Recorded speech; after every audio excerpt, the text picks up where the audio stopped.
আজ শুভ বুদ্ধ পূর্ণিমা। শুভ বুদ্ধ পূর্ণিমা উপলক্ষে বিহারে বিহারে চলছে প্রার্থনা। সবুজবাগ বৌদ্ধবিহারে চলছে নানান আনুষ্ঠানিকতা। সেখানে রয়েছেন আমাদের সহকর্মী কিশোর জাহান। আমরা সরাসরি চলে যাচ্ছি তার কাছে। কিশোর, এই মুহূর্তে প্রার্থনার আনুষ্ঠানিকতা সম্পর্কে আমাদের জানান। সকাল থেকে আসলে এ ধর্মের মানুষ যারা আছেন তারা কিন্তু এসছেন এবং ধর্মীয় নানা আনুষ্ঠানিকতার কথা যদি বলতে হয় সেটা পালনের চেষ্টা যেমন আছে এবং মানুষজন কিন্তু আসছেন এই দিনটিকে তাদের মতো করে উদযাপন করার জন্য। বৌদ্ধ সম্প্রদায়ের প্রধান ধর্মীয় উৎসব বৌদ্ধ পূর্ণিমা সাড়ম্বরে উদযাপিত হবে, এটাই প্রত্যাশিত এবং মানুষজনও কিন্তু আসলে সকাল থেকে আমরা দেখেছি এসছে।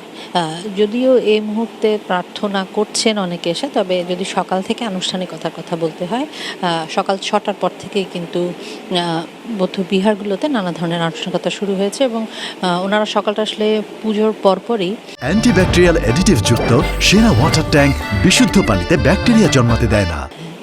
আনন্দ র্যালি করেছেন এবং আনন্দ র্যালি শেষে আসলে সারা দিনে নানা ধরনের যে শিডিউল সেই অনুযায়ী ওনাদের এই আনুষ্ঠানিকতা চলবে এবং রাজধানী সহ আসলে বৌদ্ধ বিহারগুলোতে বুদ্ধ পূজা বলি, প্রদীপ প্রজ্বলন, শান্তি শোভাযাত্রা, ধর্মীয় আলোচনা সভা, সমবেত প্রার্থনা, এরকম আসলে নানা ধরনের আয়োজন কিন্তু রাখা হয়েছে এবং এরকম নানা ধরনের আয়োজনের মধ্যে আসলে বৌদ্ধ ধর্মাবলম্বী যারা আছেন তারা কিন্তু উৎসবটি পালন করছেন এবং সর্বাঙ্গীন শান্তি এবং মঙ্গল কামনার কথা সবসময় বলা হয় প্রার্থনায়, সেটি আসলে ওনারা চাইছেন এবং বলছিলেন যে হানাহানির এই সময়টাতে আসলে মানুষ যদিও শান্তির কথা বলে, তারপরে লোভ লালসা সব মিলিয়ে এক ধরনের অস্থির পরিস্থিতির মধ্যে দিয়ে কিন্তু আসলে পুরো সময়টা সবাই পার করছে।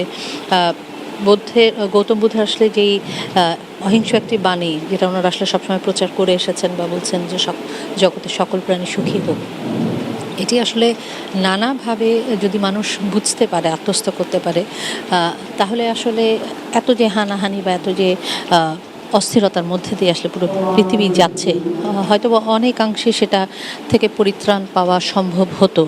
সেটা আসলে সব ধর্মেই ভালো কথা আছে।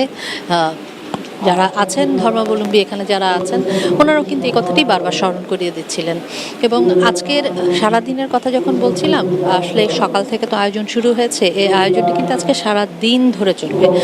সবুজবাগ বৌদ্ধবিহারে আছি, তবে সবুজবাগ বৌদ্ধ মন্দির বা আরও যে কটি বৌদ্ধ বিহার বা মন্দির আছে ঢাকা শহরে সবগুলোতেই আসলে নানা ধরনের আনুষ্ঠানিকতা চলছে এবং এই আনুষ্ঠানটা কিন্তু আজকে সারাদিন ধরে চলবে। জানার চেষ্টা করছিলাম কি ধরনের আয়োজন আছে ওনাদের। আসলে ওনারা কিন্তু বলছিলেন যে সকাল থেকে আসলে যে আয়োজনটা শুরু হয়েছে এখন হয়তো বা মনে হচ্ছে মানুষ কিছুটা কম, তবে বেলা যত বাড়বে আয়োজনের সাথে আসলে সম্পৃক্ততা বাড়বে এ ধর্মের মানুষ যারা আছে তাদের। তো এখন পর্যন্ত এই ছিল আমার কাছে সবুজবাগ বৌদ্ধবিহার থেকে।